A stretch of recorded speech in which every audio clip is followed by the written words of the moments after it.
detta och just här som versen och i Matteus 22 kapitel 3 eller 44 jag visar för han och vi kunde hitcha etter tog om en löt. Hessen salmen kan bøytast opp i trutjar parstar. Og den første parsten tåsar om personen Messias, vers 1-3, og vers 4 stendig ganske som tjattnen og i sin salmen som heiter av hvor Messias og vers 5-6 talar om rydtje som skal komme. Hitt av det etter dem første og 3 versen kunne jeg også med lese om at Herren sier vi Herre min, sete vi høyre hånd mine, inntil I letje fortjendar tøynar som skammål for føtertøynar. Av Sion ratter Herren ut kongaste av veldestøyns, ramut mittlen fortjendar tøynar. Sjølbøye kommer folk til et veldestøytøyn, og I heilom fruje kommer unge skæretøyn til tøyn som dødgen ur fengje morgonroans. Salmaner sier kanskje omkron øyla løyte, og kanskje ikke så talande til somme, men jeg har ongan ivo om at de mennesker som har nekve tonlaga gjerra, og kanskje eisen vi list, og som skilja mynter, her bløyva salmaner nekka helt anna livant. Salmaner som vi sutja der myndatala, og ta sig myndatala så mest ikke at det ikke satt, men de brukar mynter at håsa. De brukar eisen I hodtøk, og mynda hodtøk, og onker vil si at det mynda rym, etla tanka rym som færa fram av okkara Solomon, etla av Solomonon. Tar ryma I åren, som vi kanskje mengan gjer I skaldskapet, så hei det vært ekkert torfert at omsett en sånn til et annet mål. Men jeg tror at her tanka rym og mynter som var spaltar vi, så blev det sånne djupere og djupere og rykere for okken at lese, og vi sutja ting for okken tar vi lese hetta, sete vi høyre håndmøyna. Her sutja vi hetta bøye som vi giver av gode. Herren sier vi herra møyna, altså andre personer I goddomleikene sier vi herra møyna, sete vi høyre håndmøyna. Her en heil teologi inkluderar I sin her. Hvor hessen annar personer? Hvor Kristus? Hvor hessen maveren som stender av Øysjølsgøten og tåsar vi følge og presenterar seg som hentan Messias? Hvor hessen maveren? Og heimeren hever tjekast om hvor som maveren lykkes syane. Det en gode maver? Det en moralske lærare? Eller det sannlig at han personeren som fra opphavet annar personer I goddomleikene som stender framfor følelsen og sier, I han. Og Jesus brukar ærastane Matteus 8:8, tror jeg, han sier, Aren Abraham vær til jeg. Han visste jo at han Herren, han god, han hin lovai, han han koma skal, han tjattnen, han han som vi har minst her I henda morgon. Han han som har frelst okkon, og som skal tega okkon heim til søyn, og som skal leie okkon fram, og som videre blir en ettergjørt vi, han som høver samkomnar, og som videre lika med tja. Men jødene, fariseerne, særlig som lurte etter om hentet dagen, der skilte ikke hetta, hvordan kan han være soner og herre? Hvordan kan hesen som omtaler vi om her være soner Davids, og eisen være herre Davids? Hvordan henger hetta saman? Og vi sutja som skriften vil utfolda fyrir okkon, så vi sutja jøkken evangeliet at Jesus Kristus, han var Aren David, annar goddomleikken, var Aren David, annar personen goddomleikken, og han var etter David, og ein dag kommer han sita og hasa til Davids. Her sier Herren vi han sier, se til vi høgruli. Hette nega som vi sutja som hent nu, hette ikke kongastølen helter, hette nega som hent nu I okkara tøy, til jeg vil si at God, etter at Herren Jesus Kristus var deir og risen opp, sette seg ved høgruli færsens I himmelen. Og her sitter han.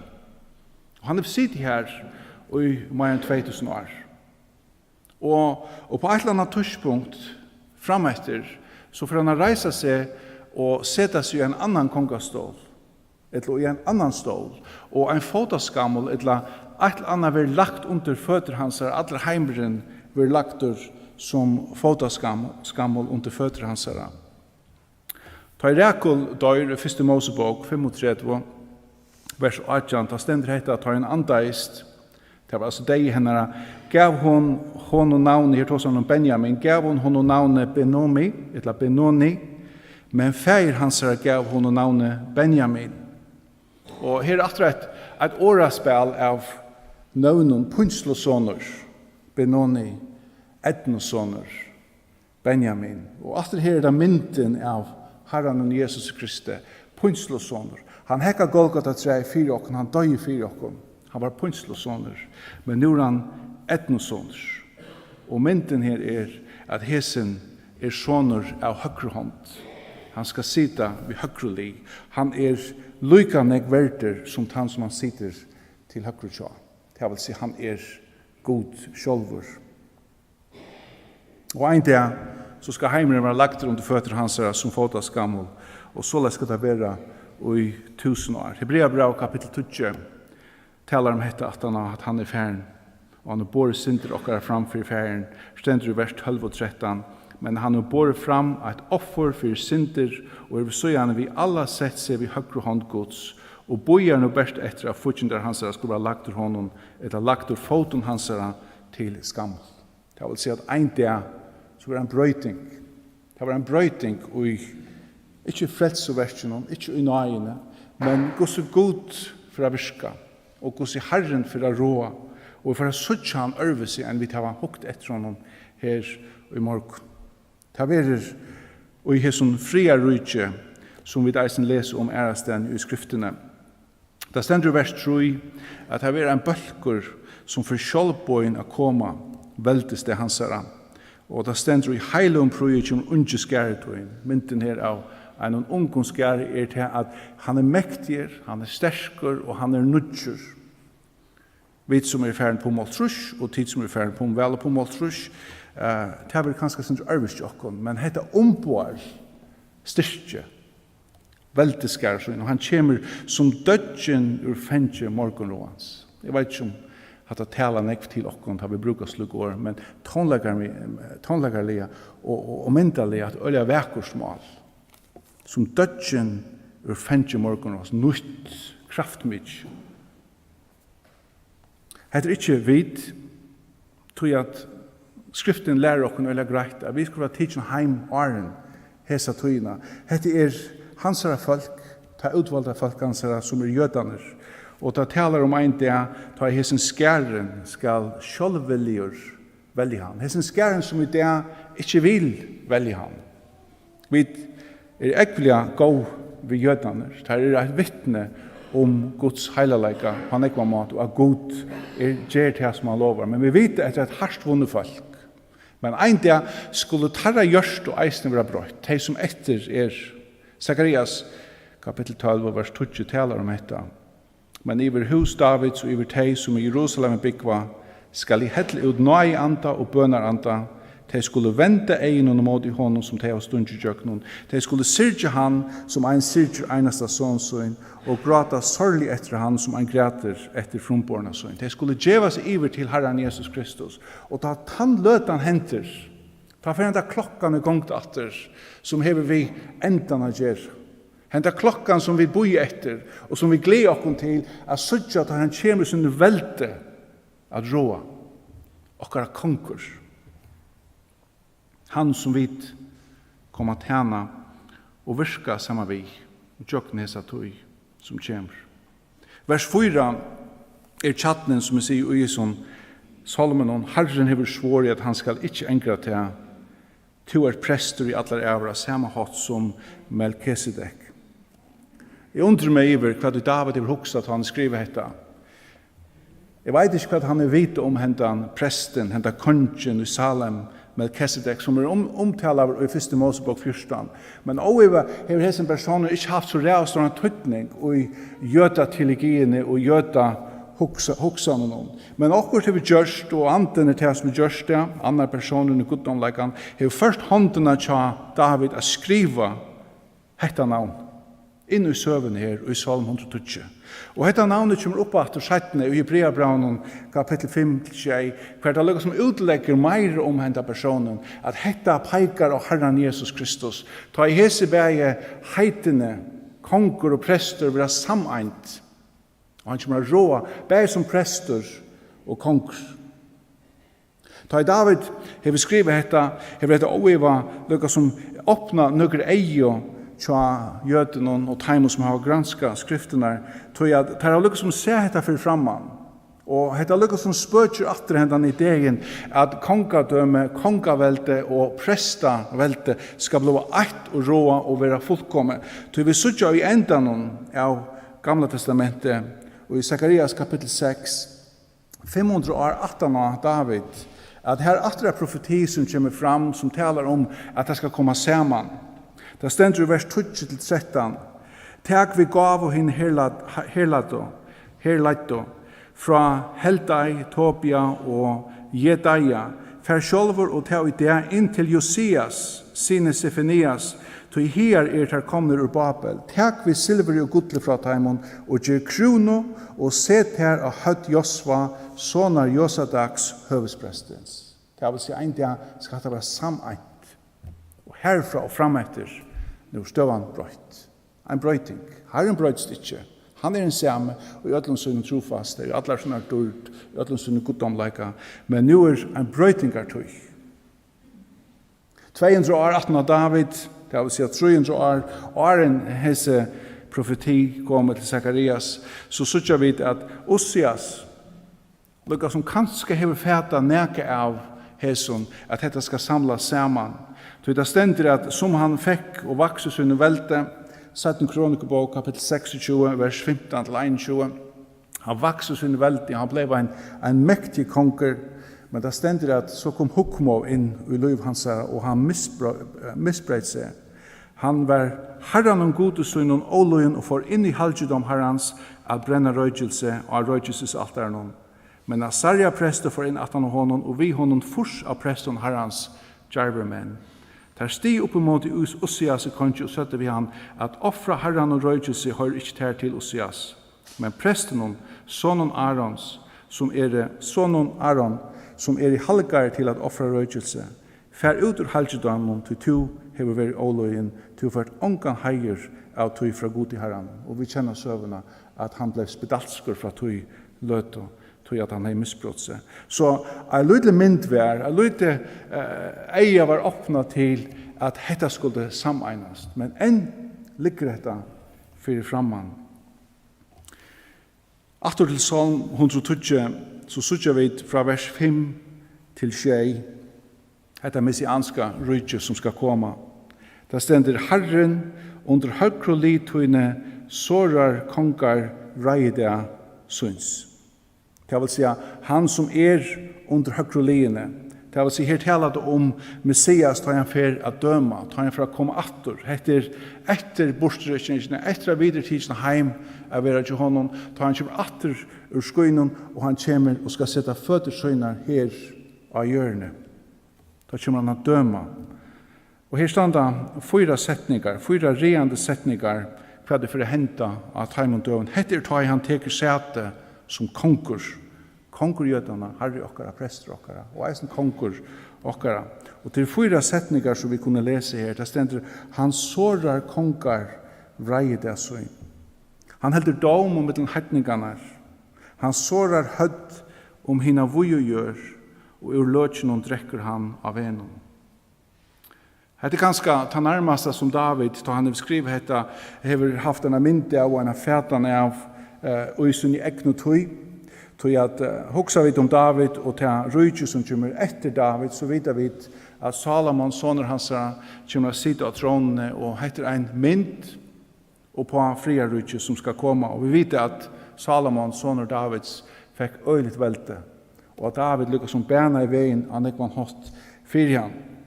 Så her kan man sutja en mynd av hesson som får henta. Det første vi sutja han sårar kongar vreie det syns. Hittar vi etter løyve Salomons da han kommer som konkur, så sutja vi at han byrjar vi å døma. Det må en rensan til for at han kan sita tryggur av tronene. Han byrjar vi halda dom at Donja, badjansara, som hei tidsi rydje, etla sett seg opp som kong. Joab, herfører, papa hansara, som hei dripi ærar og hei blåa sunnen hendron. Og Shimei, som var hessen mæren som hei banna David. Alle hess trutjer blev utruddeir rettelig kjøtt i kongaveldet Salomons. Og så gjør vi myndene i åpenbæringene 19-20, så gjør vi at det var egentlig lukt ta Messias kommer sette seg av tronen så innan. Han begynner vi dome Satan, dyre og en falske profeter. Det vil dømast. Tror jeg at kongaveldet skal være trygt og i 1000 år. Så stendet det hette at så igjen skal han halda dom om mittlen heidningans. Og her det hendt av vekra mynden som vi sutja, som ikke bare hever vi heidningarna gjerra til reisen vi jødene gjerra, men her nevner han særlig heidningarna. De som har tid til mot i Herren og Jesus og Kristi, og tjøknen ta store trångtuna. De som har tid til mot bådskapen fra jødene og tøyene som faret ut at evangelisera. Han tar om en stor skæra, og vi leser om han i Matteus 25, vers 31-46. Hessen skæren som kommer ut ur trångtene, seianer og bukkaner, som han fra byta sånt. Og vi sutja en ørkruna av mennesken kommer kjenne Herren Jesus Kristus, og kjøkken til at tøyene. Jeg også en gang om et her, vi som en samkommer rettelig avhøy i troboan, eller misjon, og sjølver har vi ståran avhøy ut i eisene, men vi har best nått en brøkdeil av tøy som vi nått, kjøkken hesa tøyene. Evangeliet for å fære ut og i atler endar og kantar eisen i attana at han har tidsi okken heim. Og det gjør meg en kvult og en sikleik av vita til at Herren utvinner sitt versk. Det kviler ikke alt av herren som og så slett ikke at her. Et eller annet av okken. Herren brukar okken, men Herren for å fortsette i verset synden. Han heldte dom med mittlen heitninganer. Så sier han hetta enda tredje setningen. Han sier hetta, og sårar hødd om hina vujo gjør. Åpenbæringen kapittel 14, vers 16-21, tåsar om ta alle disse kongene for å leipa av Jerusalem, ur nord, ur sur, ur estri, ur vestri. Og dette ta og i Herren for at øya hesa konger. Men her stender et, hvor han sier, han for å såra hødd, og her er det skriver i eintal, om hina vujo gjør. Et hødd som såra. Et hødd som hever en mått om alle ta vujo gjør. Et hødd som hever valgt over kongen i norre, i sore, i estre, vestre. Et hødd som ræver i hesen heime. Og hette hødd for å være såra en dag. Og hette hødd ønsken annar enn Satan sjølver. Første Mosebok, kapittel 3, vers 15. Her sier Herren hetta, jeg sitter futjenskapet mellom te og kvinnerne, mellom tutt avkom og henne avkom. Han skal såra høtt ut her, men du skal høgga han i hell. Det er livet. Da sitter han i synen kongastål, og alt er lagt under føtter hans her. Hva underfullt av vita, og av vita hette av vit, som samkom hans her, likam hans her. Vi er pastoris ned. Og i som stora bøyla, det som stora verset som Herren for å gjøre, to pastor av. Ikke ut i hesson vandabalkon, hver og han fra sår og knusa, men inn i hesson friar plås. Hver karlagen ræver, nøyen, trien inn til hansara, og ikke man liv i hesson. Og så stender hetta til seinast, ur løtjenom drekker han av venon. Og etter her er det en mynd som er brukt. Og denne mynden lyser hvordan latt dette er John gjør. Vi tok som en gang ta i herfører, færre måte for nøren, ta i krutjprest og hvordan nek stender av. Derfor ikke standa nek var herran. Dette er for å være latt sjån. Hvor?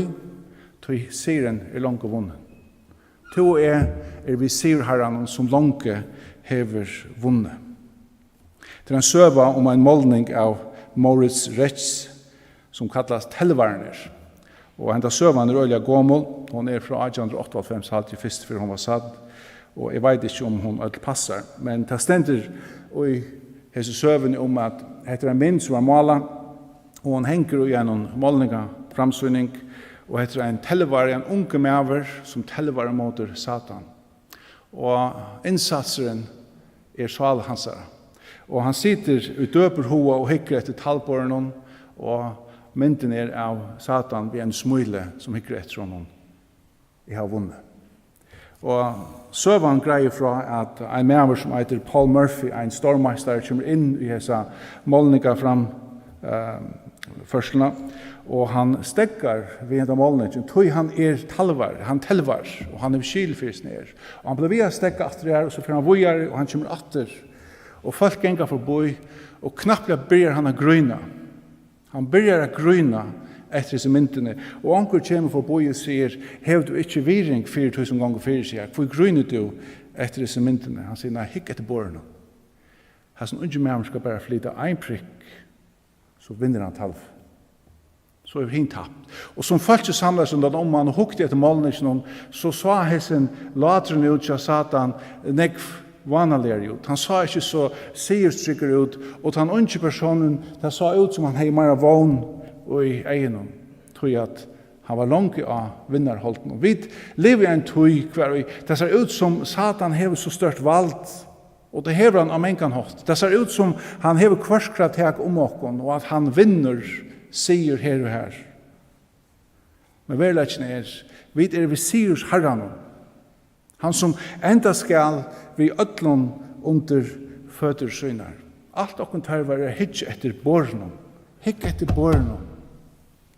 Hikk etter herran. Clement tog seg sørste vegeskiftet om Levittans. Det var øyla betidsen av hessen. A verja og a flyta. A verja og a flyta. A verja som a være en barde. Det er øyla torrført ofta.